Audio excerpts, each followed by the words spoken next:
आवाज मध्ये तुमचं सर्वांचं स्वागत। सत्ता संघर्षाची लढाई सुरू असताना उद्धव ठाकरेंचं पक्षप्रमुख पद सुद्धा जाणार का?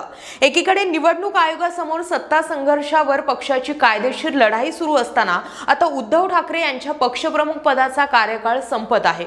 उद्धव ठाकरे यांच्या पक्षप्रमुख पदाची मुदत 23 जानेवारीला संपणार आहे।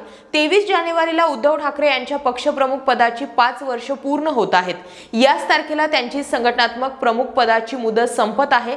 तर या संघटनात्मक निवडणुकांसाठी ठाकरे गटाने निवडणूक आयोगाकडे विनंती केली आहे। 23 जानेवारी 2018 मध्ये कार्यकारिणीच्या बैठकीमध्ये उद्धव ठाकरे यांची पक्षप्रमुख पदाची निवड झाली होती। ही निवड 5 वर्षांसाठी असते। ही मुदत 23 जानेवारी 2023 ला संपत आहे। याच पार्श्वभूमीवर संघटनात्मक प्रमुख निवडीसाठी ठाकरे गटाने निवडणूक आयोगाला विनंती केली आहे। निवडणूक आयोग यावर काय निर्णय देणार याकडे आता सर्वांचंच लक्ष लागलंय। पक्षप्रमुख पदाबाबतच्या चिंता आता वाढलेल्या आहेत। काल सुनावणी दरम्यान पाहिलं की शिवसेनेच्या ठाकरे गटाने याबाबत विनंती केली होती। यावर आयोगाने काल कोणतीही प्रतिक्रिया दिलेली नाही। आता एका आठवड्यानंतर पुन्हा एकदा सुनावणी होणार आहे। त्यामुळे उद्धव ठाकरेंचं टेन्शन वाढलं।